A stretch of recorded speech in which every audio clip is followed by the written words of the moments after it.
Seven. There's a newer creator on here who came forward with her experiences that she's been having with her boyfriend in a Ouija board since 2013. They've received a lot of information, including the day the world is going to end. They've also received a lot of information about historic events that they knew nothing about. I'm Becky. I'm a paranormal investigator and a talking board collector. I know a lot about Ouija boards and how they work. Here's what I think is going on. If you've never used a talking board before, you use a piece called a planchette on a board with the alphabet on it. You place the planchette on the board and you and your friends lightly push your fingers on it. After some time, the planchette will start to move. Some people believe this is spirits, but a lot of research suggests this is actually a phenomenon known as the ideomotor effect, which means you're subconsciously moving the planchette and revealing information that you either knew or you had no idea that you knew. I don't think the creator's lying for views. I don't think she's being dishonest. I do believe the information she's received has come through. However, if you notice, the information she receives, like the dates from the history, are just the dates themselves. You can get any date in history and type in like what happened March 7th, 1943, or what happened October 14th, 1975, and you're gonna get at least 3 historically significant events that come up. So what's happening is they're hyper researching and analyzing the information, convinced that it does mean something. That's why the entity is communicating in all different languages. A lot of times when you use the Ouija board, you're gonna get random letters and numbers, and if you research all day and night, you're going to find something that makes it seem significant. I would be more compelled to believe a spirit that spoke consistently in one language over time, and if they were saying the information about the specific dates. Everything they're doing, they're researching after to find out the significance rather than finding the significance from the spirit. The spirit would say, the atom bomb dropped on this date, and they didn't know that. That would be compelling to me. What you're seeing is called confirmation bias in the paranormal community. You receive a piece of information, you're convinced it means something, and you apply it as fact just because it showed up. Now, I haven't personally reviewed the files. I'm not saying anyone is faking anything, but I'd be curious if they could talk to Seven while blindfolded, because historically, anyone who's ever tried to use a Ouija board blindfolded has been unsuccessful. The other question I'd ask is how many times has Seven communicated and you received total nonsense that you are unable to uncover? She says specifically in her video she doesn't know if it's real or not, and I just want to explain a little bit before everyone gets carried away and thinks the world's going to end in May. This is really similar to the pareidolia we see with spirit boxes. So if someone asks a spirit box a question like, hey, what's your name? You're going to start to hear a name come forward on the spirit box. So when they asked when the world was going to end to the Ouija board, you're going to get a date. It's subconsciously going to happen. That's how this stuff works. I do believe in the paranormal, I do believe in spirits, but I don't believe Ouija boards are the best way to talk to them. In 2013, a woman named Cassie and her husband, along with a few friends, opened up a Ouija board for fun. They didn't expect much, so they were pretty shocked when they contacted an entity that called itself Seven. Over the next decade, they documented over 24 cryptic messages from this being, often in riddles, some in binary, some in reverse English, even some in ancient Sumerian. In 2024, Cassie shared their experience on TikTok. She later changed the account name and mentioned she didn't fully understand TikTok or anticipate the attention her videos would receive. She just felt compelled to share Seven's warnings with others. Over the course of these messages, Seven spoke of 3 contacts by citing the exact number of days since those contacts happened. The first was August 6th, 1945. If that date sounds familiar, it's because that's the day the United States bombed Hiroshima. The second contact was October 27, 1962, the height of the Cuban Missile Crisis. The third contact? Seven says that's coming on May 27, 2025, about a month from today. Seven's messages were ominous. It's coming. Fire. Stop it.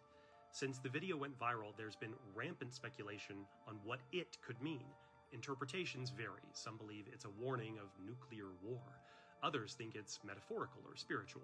Seven emphasized that this was a warning, not a prediction. It was begging Cassie, and really everyone, to change course.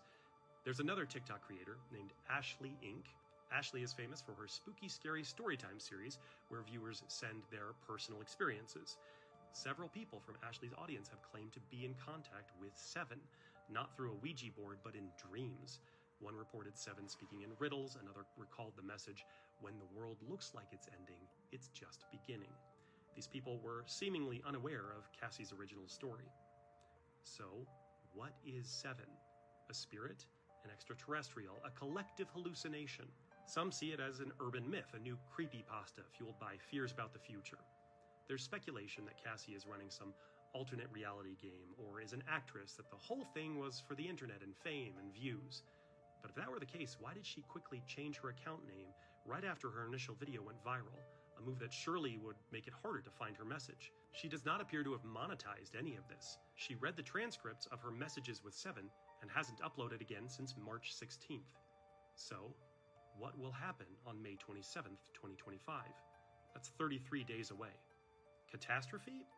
Or maybe like the Cuban Missile Crisis, nothing actually happens. But if it does, consider this your heads up. In 2013, a woman named Cassie and her husband, along with a few friends, opened up a Ouija board for fun. They didn't expect much, so they were pretty shocked when they contacted an entity that called itself Seven. Over the next decade, they documented over 24 cryptic messages from this being, often in riddles, some in binary, some in reverse English, even some in ancient Sumerian. So Maria tagged me in this story that this woman has been posting, and it's crazy. Also, it told her the end of the world is coming this May. So basically, she and her husband decided in 2013 that they were going to play with a Ouija board. And apparently they've been talking to some entity that calls itself Seven. So basically, they've been talking to this entity for 9 years, which I'm pretty sure is not a freaking ghost if you get where I'm going with this. And she has like notebooks filled with the things it's telling her. Pretty much from the beginning, it referred to the planets, and it told us the Earths are alive, and that there is a power more than God, but God is good. So it's always been consistently pro God.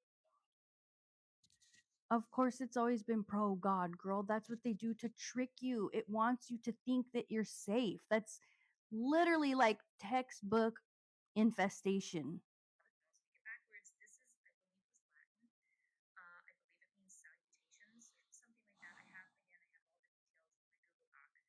Um, but this is kind of the way it speaks. It is coming, fire, yes, stop it. A lot of mysterious stuff, a lot of spooky, weird stuff. This is where it gets really weird. We've learned through all this communication that according to Seven, there are 5 groups. We're the third contact. Contact 1 failed 24,825 days ago.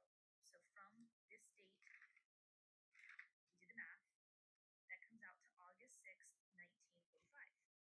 That is the date that the first atomic bomb was dropped. So my husband knows a lot about history. He doesn't know the exact date that the bomb was dropped. He certainly doesn't know. Okay, what gets me about that is demonic entities have been known to spit out precise dates so that you trust them. So you're there. So then you're like, how could you just make that up? Especially if it's knowledge you don't have. And the reason why they do this is to make you feel that they're real. So then when they do tell you some future lie, you believe it. Other examples here is very scary. It goes on to say contact 2 succeeded 18,534 days ago. What if it's which an was August, alien? I think it's 17th, 1962. I think that had something to do with JFK and the Bay of Pigs. I'd have to look at my doc, but history, contact 3, that's us, fails 29,149 days after contact 1. 4,324 days in your future, which is May 27th, 2025, which it later says. And then This is creepy. there's some like ancient Sumerian thrown in there just for fun. Again, had no idea what we were writing. Save in the moment. 7. We later looked it up and kind of broke out the letters and realized we'd written down things like referencing the mountain or mother goddess, reach the mountain in Sumerian. And again, we're not historians. We don't know anything about the ancient Sumerians. We, watched some ancient aliens and stuff like that. I don't know what this is. I don't know what it wants. I don't know. And again, there are. It wants your soul, girl. And I'm happy to share them with whoever might be interested. I don't talk about this much with people. We have in the past, when we get a few drinks in us, and we're with people that we think we can trust and who won't think we're insane. We have shared this with people. They either kind of wave it off, like, oh, that's cool, or they pretend they say they're interested, but then they never really follow up and say, hey, I'd love to see this. Can you share me on those docs? So we just kind of assumed either it just kind of like freaks people out, or we just sound nuts, or it's It really is not that freaky. interesting. But so this has kind of been a private little secret thing that we've had in our lives. I don't know. All I know is she's playing with some crazy stuff. I'm not a religious person, but I'll be damned. I touch a Ouija board, and like, kind of part of me is like, man, I kind of hope she goes live with this. But then the other part of me is like, no. What if that stuff can like jump through technology? I don't know. I probably sound crazy. I just know I played with a Ouija board when I was 13 years old, and some crazy ish happened, and I'm like, nope. And my 17-year-old knows damn well that not to ever touch one of those things. I don't know. I think they're scary as hell. What do you guys think is going on? Because what she's saying to me sounds demonic. And but then some of the things she says kind of sounds like it's like aliens. I think it's tricking her. I think it's trying to be confusing on purpose because what it wants is your damn soul, girl. I don't know. What do you guys think about all this? Okay, so Maria. Okay, one more thing. Did you guys see the girl who was communicating through a Ouija board with her boyfriend since 2013 with the seven? And she's just, like, she's not maybe super spiritual. She's just like getting these messages and they're like, holy crap. And she's got notebooks and notebooks and notebooks and notebooks full of information and messages. But immediately I thought, the seven, all seven, and we'll watch them fall. The seven deadly sins. Because the seven deadly sins are that energy, the energy of lust, the energy of greed. And what else tipped me off was that a lot of their messages come in backwards, like upside down. I reposted her video. The original video I think was taken down, but she posted a second video doing all of this, covering all of these notes that she had taken from these sessions since 2013. Very interesting. Seven chakras, 7 days of the week, 7 notes in the chord, 7 planets. It's a significant number. That number is 7. Tell me your thoughts in the comments. Okay, bye. Okay, one more thing. Did you guys Two different people who both claim to be in contact with an entity that calls itself Seven. The first person who emailed me is a self-described psychic medium who claims that Seven has a message, and the second guy is just a normal guy who claims to have never had anything supernatural happen. And looking at both of these emails separately, there's really nothing remarkable about either. They're interesting, but looking at both of them together makes me curious because I've never heard of Seven. I'm not that into numerology. And frankly, it wasn't something that interested me, but I think one of the coolest things that's come out of Spooky Scary Storytime so far is connecting the dots between different stories from different people from different backgrounds. The first story I'm going to tell is Trevor's, and I got this email second, which made me re-look at the first one. Trevor said he's had vivid dreams since he was a child. He could always remember them. Nothing spooky or weird. He just was a vivid dreamer. Last year, he had a liver transplant, and they put him on all these medications, which made it really hard for him to dream. In January, they took him off some of these medications, and he was able to have dreams again for the first time since his liver transplant.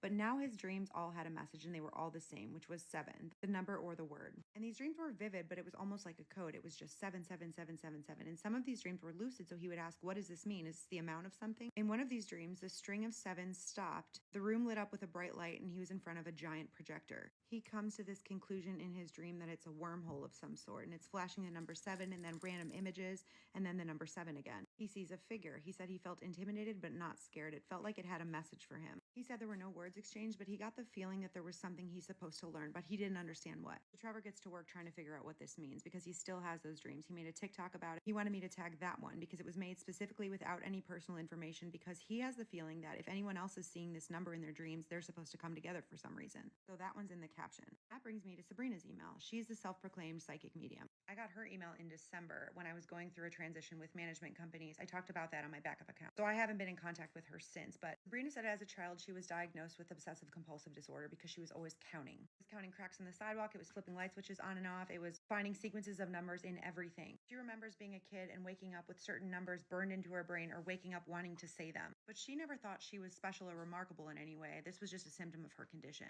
She had many therapists over the years who taught her how to cope and function, and she mostly did well with it until she turned 27.